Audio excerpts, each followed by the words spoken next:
Hey guys, and welcome to Grooves and Motivation Live. I am Jermaine Morgan. I'm glad to have you guys here with me today. I see you already in the comments, but today we're going to be talking about let them know who you are. Let them know who you are. So stay tuned.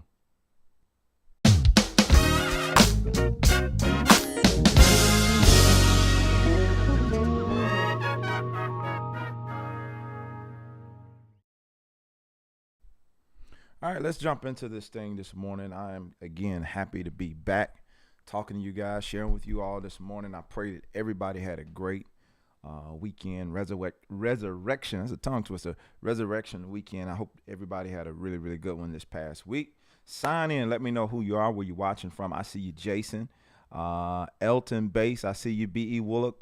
Y'all was in here early this morning, so I see you jumping in the comments early. So yeah, super happy to be. And I don't really have a reason for being super happy other than, man, I got up this morning. So I know we still fresh off that win of resurrection. So we can go ahead and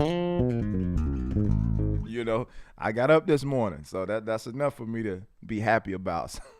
So all right. But all jokes aside, man, I again we're gonna jump into this this morning. I don't want to prolong the time, so to speak, because I do want to share a little bit about the whole subject of show them who you are. But I'm going to play a little bit as usual. The grooves part that I know some of you guys come here for. Danny, what's up, man? Tyrone Hewitt from Jamaica. Yeah, I see y'all. I see y'all in the comments. All right, so I'm going to play a little bit. Y'all chime in. I'll see you, and I'll try to address you as you come in as usual. Y'all know what to do. All right, so here we go. If I can find this section of the song I was playing to earlier. Hold on before I start.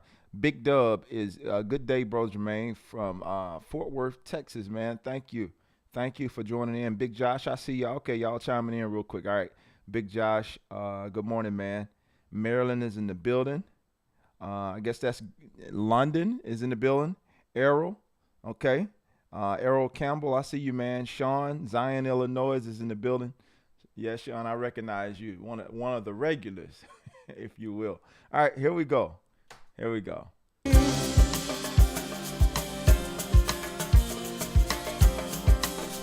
Y'all let me know what count y'all got for this one.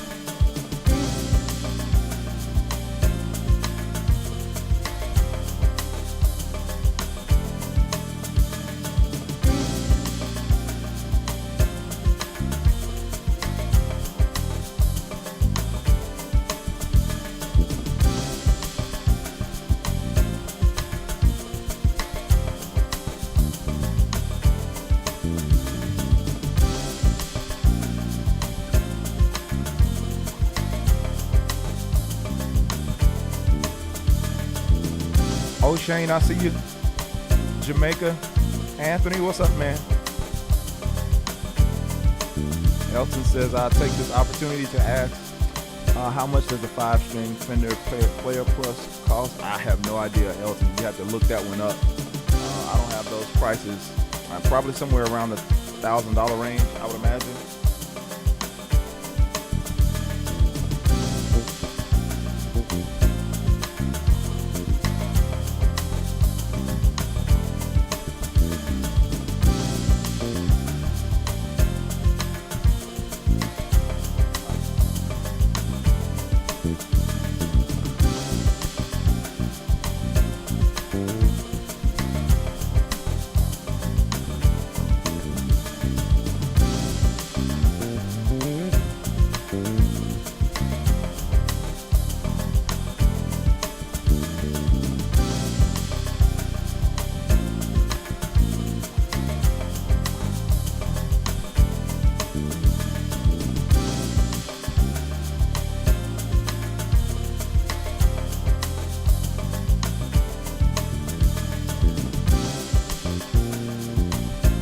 Basis feels low. Okay, I got you.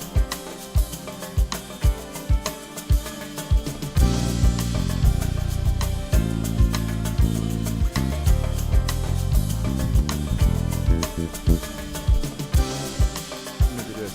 I think that track is pumping.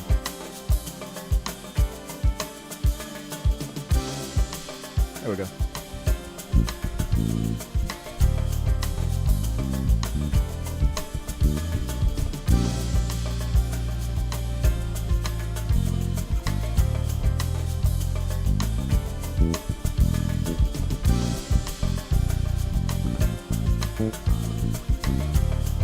Montreal in the building.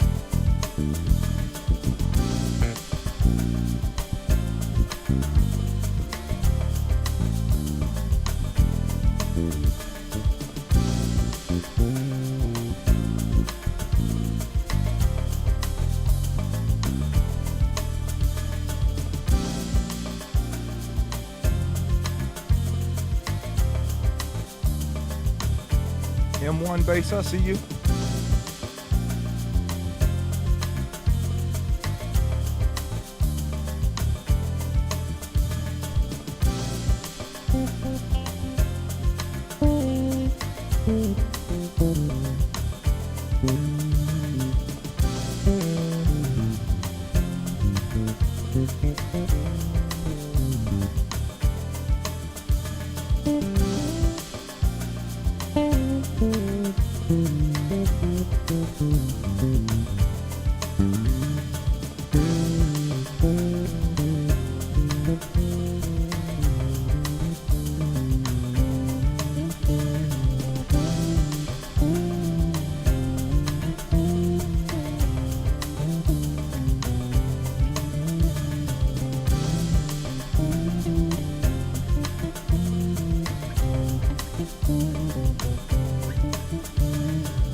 I like that section of the song. That's a song. It's kind of taking a loop section from a song I wrote years ago called "Quick Getaway." Quick Getaway. Some of you might recognize this song. It's from the Jermaine Morgan Band album "Dreams Work Reality," Part 1. So yeah, "Quick Getaway." It's a fun song to play. It's another section I was looping earlier here.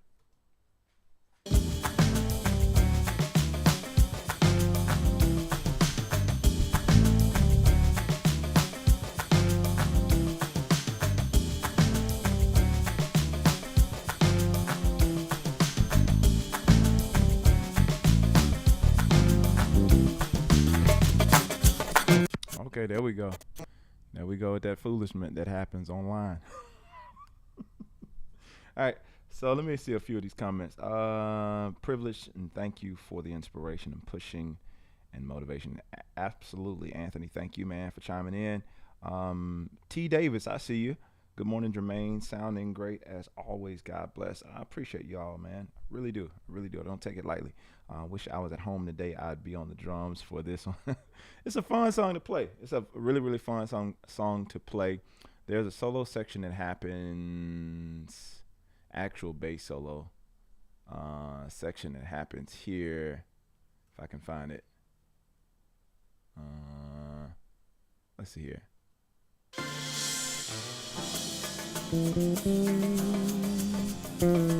Yeah, there it is. Let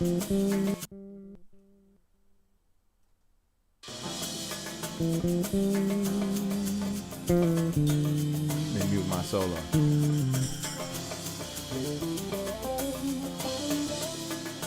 There we go.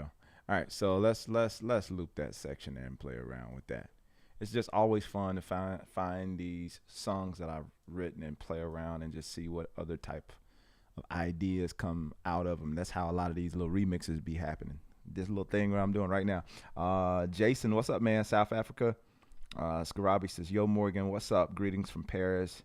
I'm in the bus on my way to home. Next time I'll grab my bass and play. There you go. Get it right out there on the bus. You know what to do.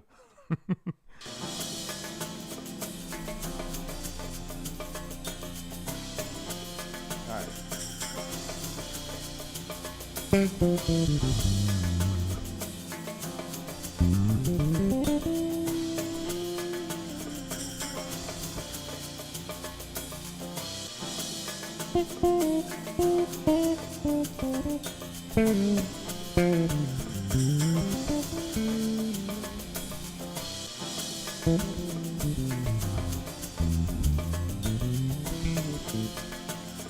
I don't like the way that section is looping. I'm sorry, guys. I gotta fix that. I don't like the way I don't like the way it's looping. And that's gonna bother me if I don't change it. All right.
What's up, Mr. Waffle? Let me do something else here. I know y'all gonna like, Jake, stop stopping the song, man. I'm sorry, guys. Let's see here. Peace Sound Boogie says, yes, it is really an inspiration. O'Shane, I hear you, man. Do you think of phrases in a 4, then 3, and then in 7? I actually don't think that much, man. I listen. I'm doing more listening. That's why I keep changing the sections that I'm looping, because everything I'm hearing affects how I hear everything, if that makes sense. I know it's like a riddle, but I'm actually listening for certain things, and if that gets cloudy for me, it starts affecting the way that I move, the way that I think. But if there's a continuous flow, I can keep going. So here, let me see if this loop will let me flow. So let's see.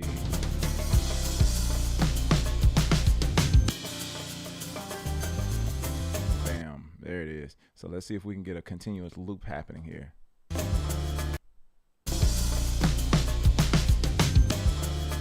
Okay, we can work with that. So yeah, I'm more so than thinking about this or thinking about that. I'm listening to what what's there, and allowing that to marinate for a second, especially when it comes to improvisation for me.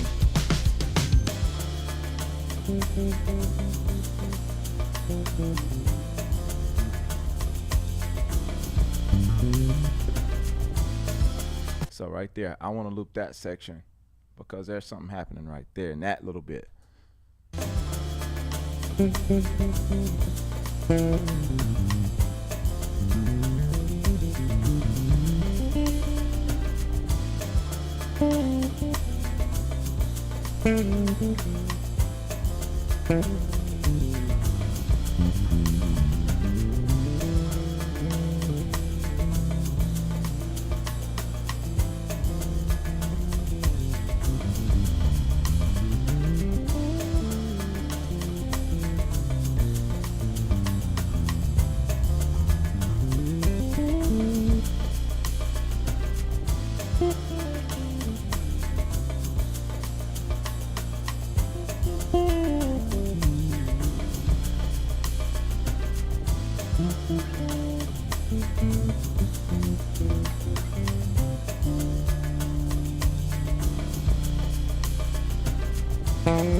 See, like in a moment like this, I would love to be playing this with a live band right now because it would have more opportunity to grow into something and like you could feed off the organic elements of what would be happening in the room right now because if we're playing this, like if I'm with a band and we're playing this over and over again, we're playing this section, none of the band is going to play it the same way every time around. It's cool for practicing, when you're kind of trying to come up with ideas, but the box sometimes in that, as much as I encourage that, the box sometimes in that is you're unable to feed off of any little nuance that happens, something that happens that is slightly different that maybe the drummer do or the keyboard player will do.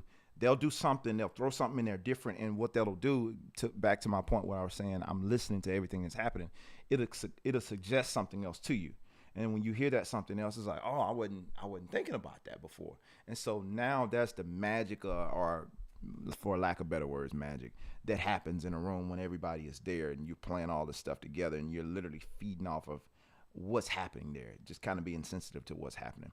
Here, you have to use your imagination and creativity a little bit more, which is good because you get to stretch that muscle in using it. So now when you get in those moments with other people, you're able to go a little bit further because you've stretched and you've used your own imagination and tried to go outside of the four walls of what you can see and what you can hear in those moments. And so now when you got other people around you, it just goes that much higher. So there are pros and cons, in my opinion, to all of it. Not that y'all asked me, but since you're here, there are pros and cons to all of it in terms of the practice. It's good to go over it by yourself, but having a room full of people who are all thinking differently and not thinking the same thing, that does has its pluses as well because it does influence you, either negatively or positively. If they are like way off from where you should be, then that's going to negatively influence you and you're not going to play. Sometimes you'll tense up. You won't play as fluently as you should, whereas you're with a lot of like-minded musicians. When I say like-minded, in terms of they understand and they get it, and you're able to just kind of go there and stay there as long as you want to. It makes for all the difference in the world when you have that going on. So yeah, it's just something to my whole listening thing. It's something that's huge for me in listening. All right, so let me read a few more of these comments. And then we'll jump into this little chat today. Mr. Waffle, he says, just chilling at work. How was your Easter weekend? My weekend was cool, man. I had to travel to Mississippi to do a conference. We gave away the bass, by the way. Somebody there in the actual city was the one who won.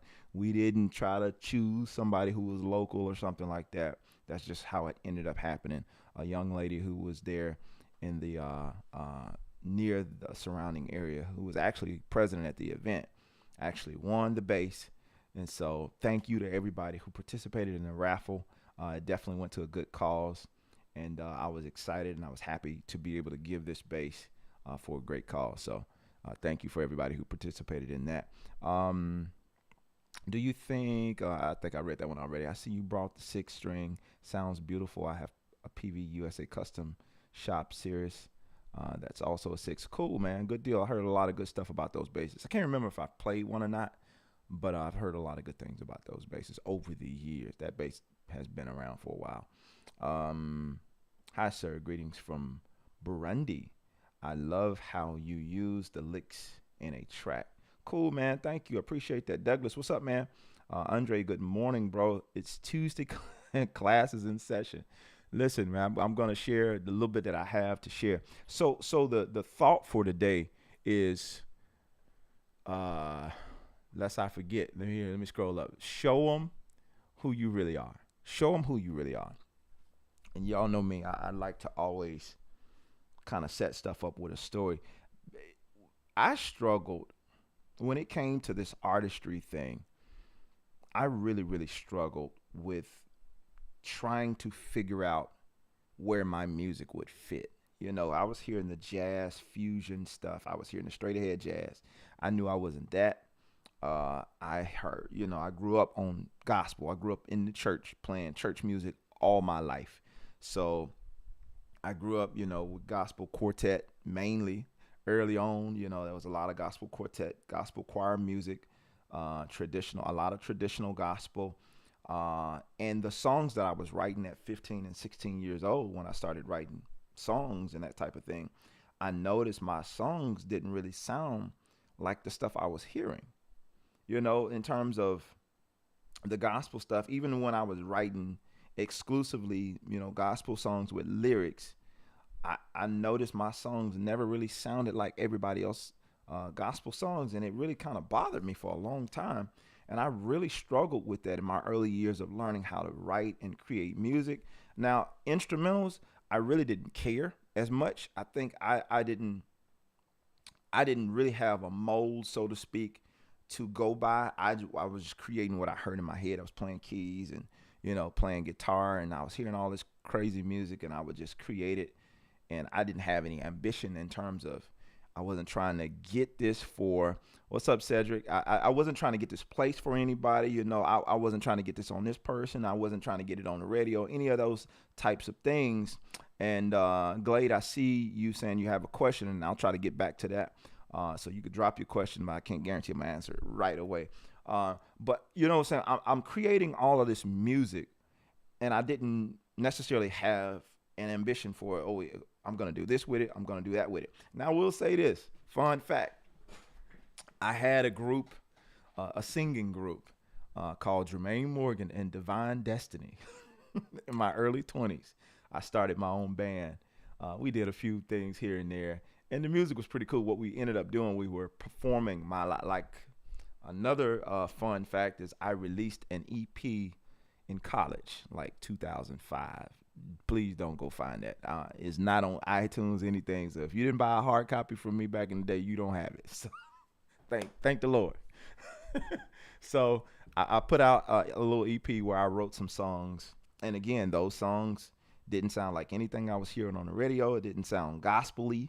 It had, the message was gospel. It was a biblical, so to speak, message mixed with instrumental music. So I was doing some guitar soloing on there, as well as some other things. It was a mixture of styles that was on that little EP that I put out. And even then, I didn't necessarily know what direction I should go in because I knew I didn't sound like everybody else. But here's the crazy thing. Now I can organically make choir music or gospel quartet or traditional gospel music. I can do that. I know how to do it. I know the formula. I know how to play because I've done it all my life. I know how to create music. Like if I'm producing for an artist, I know how to create music for that genre that sounds like that. And I know how to do that. That's easy work for me to do, and it doesn't take a whole bunch of thought to do that. I'm not working extra hard to try to figure out how to make this sound like this. I can organically do that. But when I write the stuff that comes from me, and stay with me here because I'm going somewhere with this long story. But when it comes to other people who hearing who I am, I struggled with that for so long because there was so much music in my head. And even some of you guys have seen my struggle over the years with, I release something vocal and I release something instrumental. And it's like, you hear my vocal stuff and it's like, is this the same dude that's playing the bass? And yeah. Like, and if you guys have been around and you've seen, what is the Gospel Quartet, Keep Looking Up cover that I did from the Gospel Quartet group, that's like, is that the same dude that was playing? Yep, the same guy. So there's a lot of things, a lot of ingredients that go into this gumbo, so to speak, of music that I have. And it was very difficult for me for a long time to figure out, where do I place this? What do I do with this? Like, I have all this stuff. I put out this music, but where do I go with this? I don't even think I fit in this type of venue. If I were to try to put this stuff out here, I don't fit there. And if I try to put it out there, I don't fit there. It don't quite fit with what the church considers church or gospel music. So where do I go with this? Where do people like me who have all this music that's not necessarily quote unquote worldly music? It's just music that's different. Where do we go with this music? And I had a similar conversation, which I won't get into detail with that, with Jonathan Dubose, and he had a lot of the same struggles, and that's why he kind of created Cause, Caus, Cause music. He created that, and he and I had a long conversation about that, and that was a big struggle of mine. But once I stopped struggling with it, and I started embracing, well, that's who you are. That's who you are. And so my encouragement to somebody who's listening today is you might feel like um, what you have doesn't fit. I did this conference this weekend with some guys that I use from back home in Mississippi, Northeast Mississippi. And I was talking to them and just sharing some things with them. And one of the things I was prompted to share with them is like, you have those things that you want to do. Like these were good musicians who I was playing with, and they were like, I get called for stuff all the time, but it's like I'm not interested. And I was like, you have these things. It's not like you're not getting called for certain things, but the thing you're getting called for, you're not really interested in doing. And the thing that you would like to do, you feel like you're not qualified to do it. Does that sound similar to anything anybody got going on? If so, drop a thumbs up. The thing that you really, really want to do, you kind of feel like I'm not really that qualified to do that.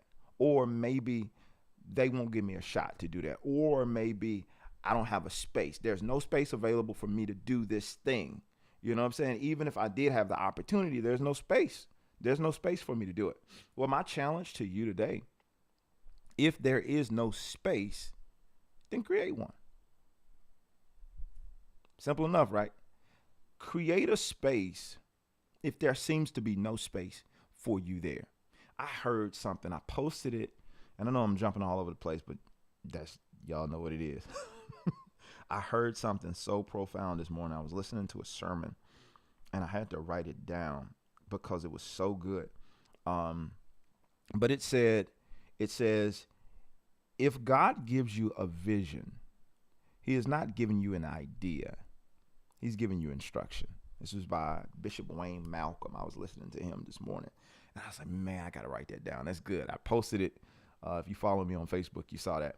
But that's really, really good. If he gives you, what's up, Bernard? What's up, man? If he gives you a vision is different from an idea. It is an idea, but it's a little bit different. It's a little bit more vivid in my imagination than an idea per se, because that vision is something that comes to you as clear as day. You see it. You can almost see the full thing. You know what it looks like. For us songwriters, you know what it sounds like. For producers and stuff like that, you have it in your mind, and you hear this thing completed. You see it finished. If there's no space for you, create it. You see this thing, you see this thing finished in your mind, and only the crazy part is only you can see it. It doesn't make sense to anybody else. And so most of the time what we'll do is we'll kind of brush it off like, that could be cool. I mean, that could work.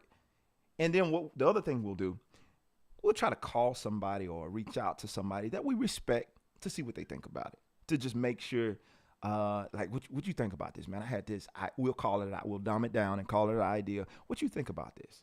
Like, what you mean what they think about it? It was a vision that was given to you, right? Yeah. It was something that was given to you. It's if God gives you a vision, he is not giving you an idea. He is giving you instruction. So it ain't something for you to be like, oh man, that could be cool. No, it's like, no, this is what you're supposed to be doing. So don't worry about if it doesn't make sense to anybody else. Don't worry about if there seems to be no provision for the vision, because one thing I've learned is like, if God gives you a vision, he's going to always give the provision for it. Now I got to take it in because like, Jay, that sounds great, but there's something I have to give you here. It's Habakkuk 2:2. We all know this. It said, 2:3 says, for the vision, y'all all know the write the vision and make it plain. If you don't know it, just look up Habakkuk 2:2. So it says, the vision is yet for an appointed time. It hastens toward the goal and it will not fail. Though it tarries, wait for it will certainly come. It will not delay. It's for an appointed time. So if there is no provision for it right away, that doesn't mean that your vision was just a good idea. Keep working towards that thing that you were given. Keep working towards that thing that you saw. Keep working your skills to get to the level of where you saw yourself the state I talked about last week, and I gave y'all that idea, or not the idea, but the vision that I had. Look, I'm messing up with it. I gave you guys the story behind, me going to the Boutwell Auditorium for the first time and me seeing Fred Hammond, and our minds was just blown at this concert. This was when I was in college, and I told one of my best friends, I said, we're going to stand on this stage one day. We're going to do that same thing. And true enough, years later, I stood on that same stage. Now, your challenge is when you get this instruction, you see it, you see the vision of what it is. That's instruction. This is what you are to do. But now it's your responsibility to work to get to that place. Don't worry about how you're going to get on the stage. That's none of your business. It wasn't up to me to rent the Boutwell Auditorium to do a concert there. That was none of my business. How I got there was none of my business. Everything that was my business was what I could control, what was in my power. So you keep working on your skills. You keep honing your gifts. You keep being where I tell you to be, when I tell you to be there. And if you do all these things, then you can't help but run into the thing that you saw yourself doing, even if you didn't want to do it. You can't help it. You'll run right into it like a brick wall. Because the funny thing is about the vision that I saw when I was like 19 years old, so to speak, 19, 20, whatever your age I was at that time. The vision that I saw, I had no context for it. I just know I saw myself on that stage. I knew it. I could see it. I'm like, that's going to be us one day. I wasn't just speaking things into existence. I saw it. And from what I saw, I kept pursuing it. And I forgot about the vision that I saw. But the vision didn't forget that it showed itself to me. I forgot about what I saw, but the vision didn't forget that it showed itself to me, because it wasn't just an idea. It was a vision, and it was for an appointed time, right? And when I finally got to it, it was right on time, and I was right where I needed to be when I needed to be there. And I had everything I needed to be on that stage at that moment, at that appointed time, because the vision was for me. So when you have that vision, first thing, stop getting people's opinion on the vision that you have. Figure out what his ideas on the matter. Like, stop trying to get other people's opinion on that vision. Stop. Like, you don't need an amen from nobody else if God gave you that vision. Now, if it's something crazy, you might want to question the source, right? You might want to question the source of where that idea, where that thing came from. I see you, Anthony, Cedric. And who else is that? Glade. I see y'all in the comments. Bernard said, yeah. Okay, I read that one already. Yeah, so that's the thing, guys. And so the story that I was sharing earlier, because there is no space for us, we can get discouraged sometimes and think maybe this was just some ambition that I had to do something. Because ain't nobody around here doing that. That's a good sign. That's a good sign. Because some things I can't even share that I've been given, some things I saw in my mind, it makes no sense at all, because it's like, man, like, ain't no way I could do that, because it's such and such. Like, there's no way I can pull this off. You can't. You can't. But with God, all things are possible. If he gave it to you, he will also give you the provision to pull it off at its appointed time. Now, you do need to write it down. Why do you need to write it down? The same reason I probably should have wrote down, hey, you're going to stand on stage at the Boutwell Auditorium. Because you need to make it plain. You need to have something to push yourself. Because there are gonna come moments, especially the bigger the vision, there are going to come moments where you're going to question, was it ever a vision? The bigger it is, because it's going to challenge everything in you. It's going to challenge every fiber of your being to try to make this thing happen, or to try to make yourself be the person that can do the thing that you saw in your mind. It's going to challenge you. It's going to get hard, and the closer you get to it, the more you're going to feel like you're unqualified for it. So you need to write it down so that you can remember. You need to write it down so that you can remember who you are. You remember what the title is, show them who you really are. Now, the vision is for you to see who you are. So when you try to get other people's opinion, they don't have full perspective of who you are. So they can't really give you an accurate answer. They're only going to give you an answer based on their perception of who they think you are. Now, you haven't been fully manifested yet. So if I were to tell my best friend or ask somebody's opinion about me standing on the stage as a bass player when I was primarily known for guitar playing at that time, hey man, I'm going to stand on this stage and I'm going to be playing the bass on this very stage doing that very same thing. He probably looked at me like, I mean, you probably can do it on guitar, but bass, bro, I mean, you all right. Y'all know how we do. You all right at best, but you know, I mean, guitar, I can see that. Yeah, guitar, man, maybe even keys. But bass, man, I mean, yeah. That's because they only see the version of you that's been presented to them. So it's hard for me to see you doing anything beyond what you've already done, unless that person themselves are visionary. And then they could see it as well. But chances are most of the people who are looking at you, who are in your current circle, don't really know who you are. Because most of us are too intimidated to really show people our full potential. Because we don't even know it. The more you dig, the more you work on you, the more you begin to find out about you, and you begin to tap into this potential that you have. It's like, I didn't even know that was there. I didn't even know I could write a song like that. I didn't even know. I was seeing y'all in these comments, and I'm trying to go, but I got to go to a few of them. So Bernard says, great encouragement, bro. Go forward with the vision, period. That's it. I'm glad to be in the chat room. Yes, sir. You're speaking to me, sir. Thank you. Big time. Absolutely, man. Cedric says, come on now, bro. You saying something. A flat chord organ, draw bars, pull all the way out. Hit right. That's it, man. Listen, I'm having to share this stuff with you because I know how discouraging. This is the reason why I get on here on Tuesday morning. I know how discouraging it is to go after something that only you can see and nobody else can. I know how discouraging it is. And I know the temptation that we have to stick with status quo. Stay where they put you at. If they told you you are only qualified to do this, you weren't voted most likely to succeed in high school. So right there, that put a cap on your mind like, well, if I can do this, I'm all right. If I can, get this type of job, then I'm doing good. Man, if I'm making 6 figures a year, I didn't made it. Yeah, you have to a degree, but you're measuring your potential based on what? Your surroundings. Now, if everybody around you is doing at best 5 figures and you make 6, of course you, in your mind, you made it. But what if you were meant to be a millionaire?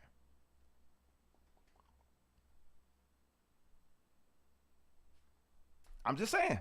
What if that were your thing to be a millionaire? Now you're measuring yourself up against somebody else's potential, and that will never be accurate because what another person does has absolutely nothing to do with you or what you're capable of doing.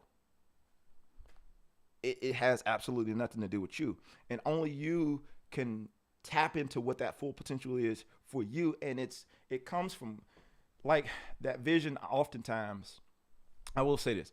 Oftentimes when you're too cloudy, I told a good friend of mine the other day, one of the musicians that I was talking to, because I had a short moment to be impactful to these guys that I was surrounded by. And I wanted to make sure that, you know what, I don't have a lot of time to play with this moment. I know I have the opportunity to say or do something that is life-changing for these guys. And I want to make sure I took full advantage of that opportunity. So I told him something real common that most of us know. Be careful your circle, because bad company corrupts good character. Bad company corrupts good character. Beware who you have around you. Beware of who you have around you. There's a quote that I love. It's by Jim Rohn. I have this in my list. It says, and I said this many, many times on this channel. It says, beware of what you become pursuing what you want. There are some things in you that are going to rise up, and there are some things in you that are going to potentially die. You get to decide based on your surroundings and what you fill yourself with, what those things are. The rise up could be a negative thing or a positive thing. The things that die in you could be something good or it could be something bad. But based on your surroundings, based on the things you take in, that's going to determine what happens concerning you. Now, I was sharing with these guys, I was like, if you plant a tree outside, like you take a seed and put it in the ground and plant it outside, how high would that tree grow? It's like as high as it wants to. Like that, there's nothing stopping it. True. All right. Likewise, if you take a flower seed or something like that, plant it, and put like a little cake bowl. I call them, my wife had these little cake bowls, you know, they're glass and you can see through them. The cake looks real good up under that bowl and it's very pretty. The bowl is decorative and you put that cake up under there. I mean, yeah, you cover it up. So if you take that same little lid and put it over that flower, it'll bud probably if you lift that lid up and water it and do it, whatever you need to do and put it in the sun and all that kind of stuff. But at some point, if you leave that decorative, beautiful bowl on top of that flower, once that flower buds, if it buds, it's not going to be long before it dies. Because the environment that you've placed that thing is nice. It's a really nice environment. It looks good. It makes the flower looks even better sitting up under there. But you're starving it of everything it needs to grow and become all it's created to be. So yet you enjoy looking at this flower only for a little while before you kill it by the environment that you've placed it in. But when you remove the lid and give it its necessary ingredients to grow, it becomes all it was meant to be. And oftentimes, our environment looks good. The people we have around us might make us look good because of the circle that we're in. But all the while, this little shiny, very transparent environment that we have around us is actually choking out the very vision that God gave you concerning yourself, because you thought you were supposed to be something else and you were never intended to be that. It looks good, but it was never who you're supposed to be. It was never who you're supposed to be. So you die looking good, but never maximizing your full potential. I don't want to die looking good. I don't. I read this book, Made in America, and some of you guys have heard of that book, and you heard about Sam Walton, Walmart, the founder of Walmart, and all this kind of stuff. And it talked about how he would drive around, in his old beat up Ford truck, and he would go to these Walmarts and kind of just pop up on these folks. I've talked about this before as well. Just pop up on people and just kind of see how they're acting, like the employees and stuff, and see how they're acting, how they treat people in the store. They didn't know who he was. And especially after the business started growing, and it got really big, he would just pop up on people, just show up in that little beat up Ford truck, just driving around, and this old man walking around the store asking questions, and you're irritated because this old dude keep asking you questions, not knowing that he's the man. Like, he's the reason why I have a job right now. But he's getting on my nerves, and he asked me something, and he want me to come load something on this old raggedy truck he got sitting out here, not knowing that he owns the very place that you're standing on. So sometimes it doesn't do you any good to look like you got it. Sometimes just knowing you have it is better, right? And it's just funny, again, because it's like, I don't know much about Sam Walton. I just found that fact interesting about how he would like go around, just real, I guess a country boy, just going around these stores looking like he ain't got much. But this dude is like filthy rich, right? And I'm not saying that that's what everybody should do, dress for success and all those types of things. But don't be so consumed in trying to look like something that you forget to become it. All right, I'm gonna go to comments on that one. All right. Don't measure your potential based on your surroundings. Yes, sir. Uh, Beware of what you become, pursuing what you want. Jim Rohn, absolutely, all day. Um, Angel, I see you, man. Cedric, I see you. Who else is that? He said, "Ouch." Uh, so yeah, I'm not gonna be super long. I just want to share that with you guys. Like, so if there is something, going back to the story that I shared earlier about myself, if there is something that you were called to do and called to, though it tarries, wait for it. Don't keep switching it up because it doesn't seem to be working. I love quotes, and another quote I heard, a great quote I heard: if it's not working for you, then it's working on you. So don't stop what you're doing in terms of your vision. Now, there are some things that if you know you're trying to be a singer and you know you can't hold a tune in the bucket with a lid on it, then you probably want to find something else to do.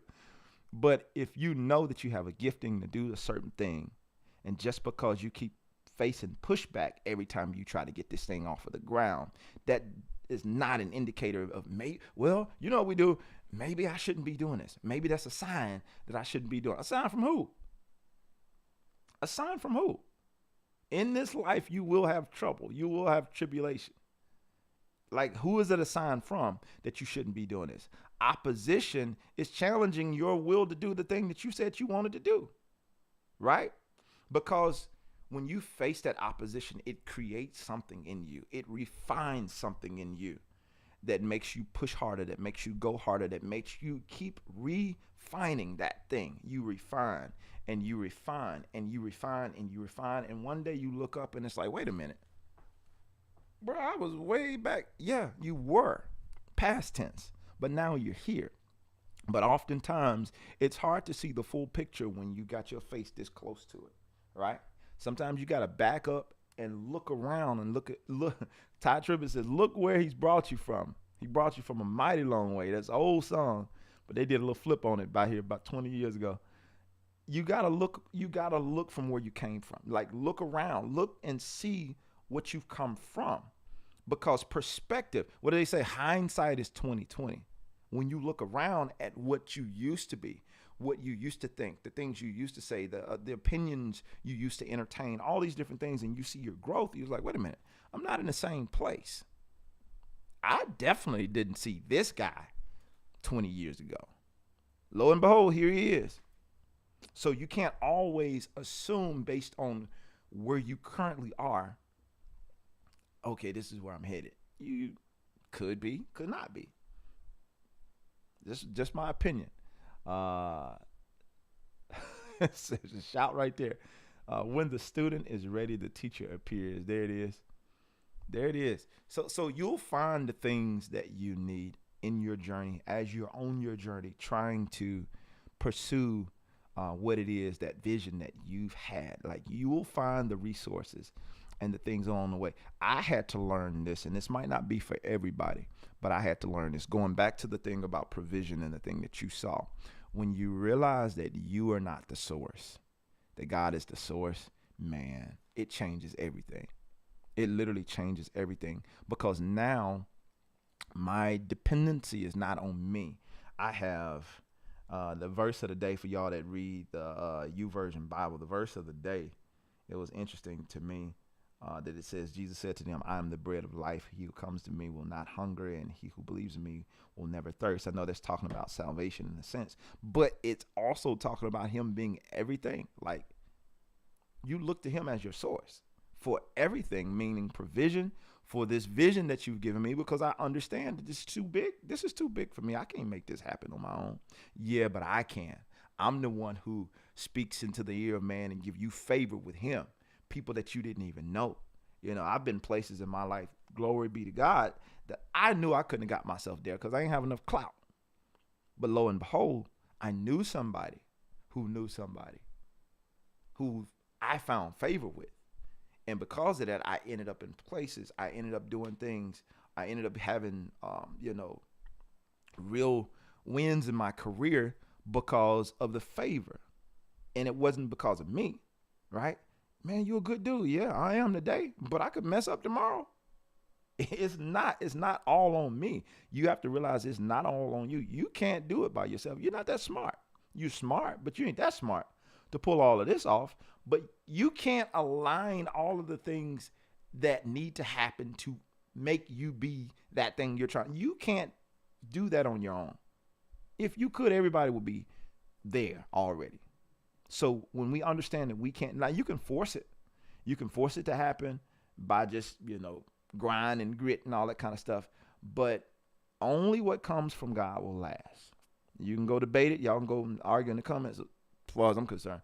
But only the promotion that comes from God is the thing that lasts. Because when man puts you down, he'll find a place to lift you up to. So it ain't like, I don't care what you try to keep me out of. He'll find a door to get me in. If it ain't one, he'll make one. He'll get me in there. So when I understand, like I shared on last week, when Rahab told the spies, like, we heard of y'all already. We already know this land has been given to you. And when we heard about your God, like we were scared. For lack of better words, that's basically what she said. We didn't want no smoke from y'all. We're going to keep it 100. We didn't want no smoke. Not because we were scared of y'all. We heard about your God. When people start seeing the favor of God on your life, you can't be stopped. Not because you're so good, not because you're so talented, but because the hand of God is on you, and he is the one that's allowing you to do the things that you're pursuing. Your job is to just stay faithful to him, stay committed to him, and you keep it moving forward. And all the rest that's supposed to happen, it'll fall into play as long as you're keeping the main thing the main thing. But if you're out here trying to make stuff happen all the time, trying to grind, and I've done it many a times, just trying to make stuff happen all the time, and what you'll end up with is a lot of frustration. And even when you get wins, you can't fully celebrate them because you did too much work, right?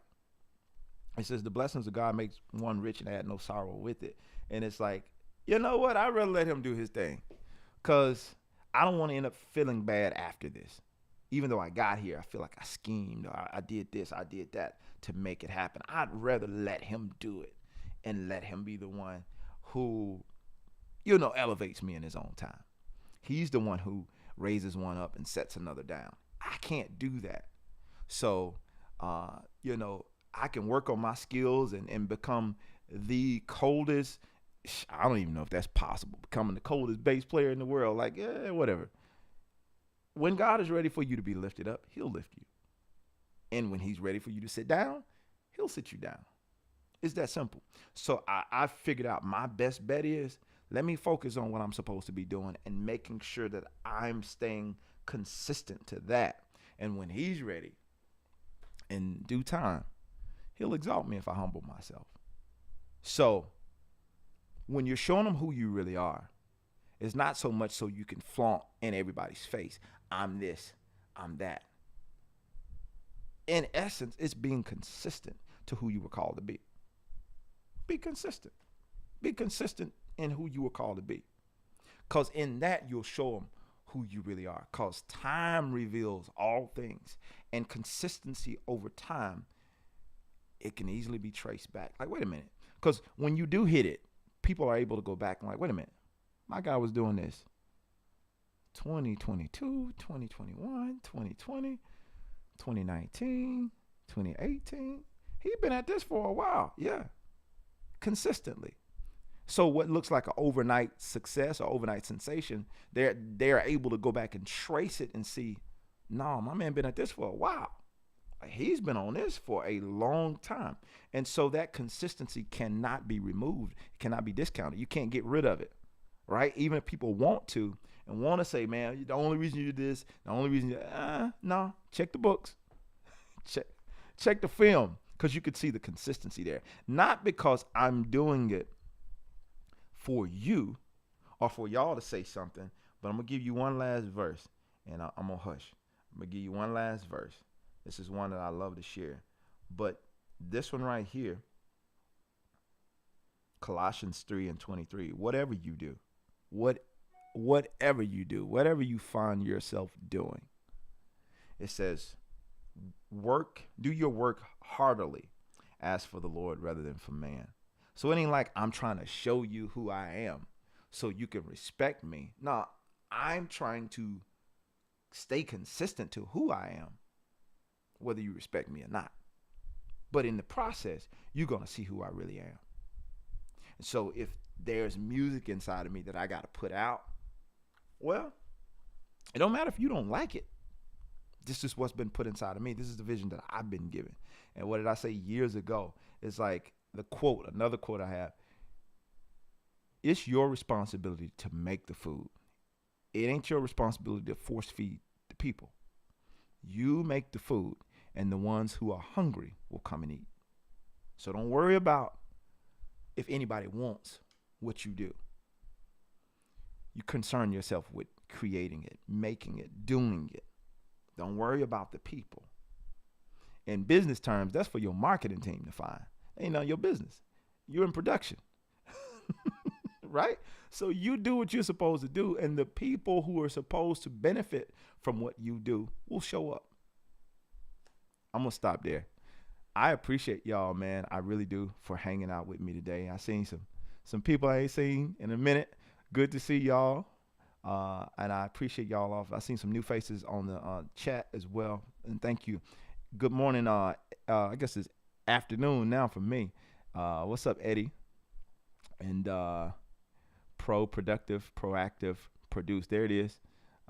Is there any conditions the bass player must do or be for real for being, let me make sure I'm reading that correctly, for being a pro bass player? Is there any conditions a bass player must do or be for being a pro bass player? Yeah, consistency. Consistency will run you right into professionalism. You can write that down.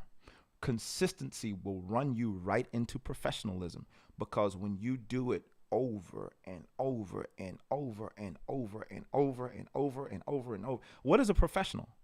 A person who has consistently done a thing over and over again until they can now do it with ease and they don't think about it. They've done it. They're professional. You're a professional talker. If you've been talking for a long time, you can, maybe you don't speak as a profession, but you can do it as a professional. Because you don't, like, you ain't trying to speak when you start talking. It's like there are some professional musicians or people who have the ability to be professional. Maybe they chose a different route.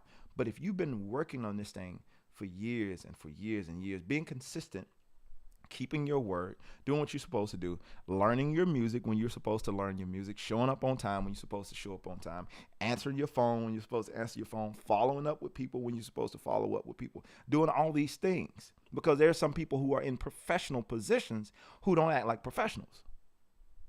So the consistency is the thing that will run you right into professionalism. So that's my answer to that question. Yeah. Any more? Bro, you need to do a whole class on EQs. Yours are fine. appreciate that. Appreciate that, man. I did something similar to that with Unlock Your Sound Challenge. I did. Let me see if I can find it. Where we kind of talked about tone. If that's what you're talking about, like bass tone, that kind of thing. I did like a whole challenge on that. Let me share that link with you really quick, where you can kind of find out a little bit more about that. What's going on, Dr. Peggy Moore, aka Mama? So that, again, guys, that's all, and I just shared that in the chat, Big Josh, where you can kind of find out a little bit more about that. Like I said, I didn't go too deep on it, but I did kind of dig into it a little bit there.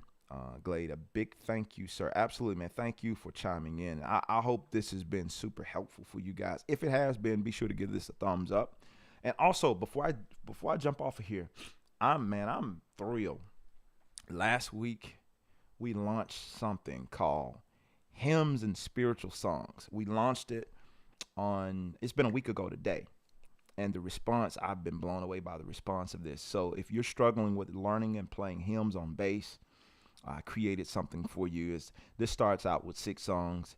I invite you to check the site is my site is closed.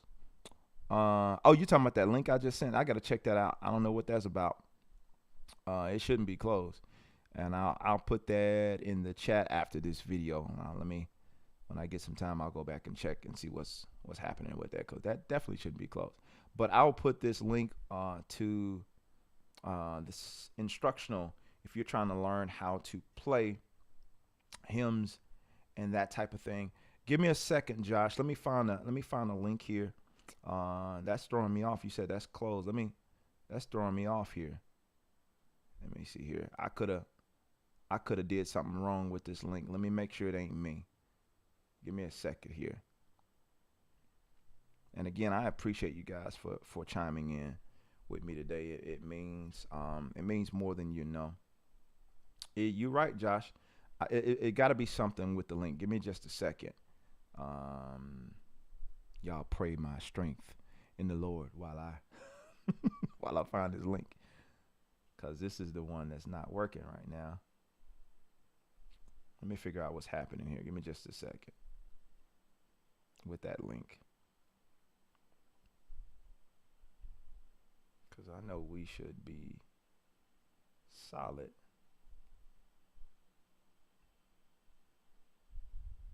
Okay. I'll have to figure out what's happening with that. Yeah, it's been a little weird even on the site. Let me check these other ones and see. And that's not the one that I put about the course. The hymns course, that's not the one we're talking about. It's another one that he's referring to that's acting weird today. But we'll check that out. I'll do that once I get off of here. We'll have to get somebody to look at that for us. But anyway, thank you guys again for hanging out with me today. And if you're interested in learning more about that hymns course, that's the link I was supposed to be getting. I got sidetracked. I thought I put it in the chat. Let's see if I put it in here. I'm sorry about that, guys. I forgot I was supposed to be sharing that link today. That's why I don't already have it. All right, here we go. Let's try it. Let's try it one more time. Here we go. Here's your link. Here's your link. All right, there you go. If you want to know about the hymns, there you go, right there. All right, so that's the hymns. Oh, I did share it. I didn't even realize I shared it. Good. I got to talking and I didn't realize I had shared the link. So yeah, if you want to learn more about those hymns, because they ain't going away. So if you're having struggles with playing hymns and that type of thing, you want to get this. And if you just want to grab my approach, you're not necessarily wanting the whole entire pack. You can, not the pack, but if you don't want the instructional, you can get the jam pack, and you could see that on the website as well. Just simply go to my shop tab on the website, visit my store, so to speak, and you could see all of those different things that you can access there on the website. So I appreciate you guys big time for hanging out with me today. And Josh, I'm going to figure out why that other link wasn't working. We're going to look into that. But yeah, that's it for me today, guys. Thank you so much for everybody that hung out. Again, if you're not subscribed to the channel, be sure to do that. I'm here every Tuesday, unless I say I'm not going to be here. I'm normally here every Tuesday at 11 a.m. EST, and I post videos periodically, shorts, all that kind of stuff. I'm constantly posting content, so be sure to hang around. Turn on my notifications so you know when I post and when I go live, because I enjoy talking to you guys here at Grooves and Motivation on Tuesdays. Grooves and Motivation generally is only on Tuesday. And yeah. All right. We will see you guys on the next time. I hope y'all have a great day. I'm out. Peace.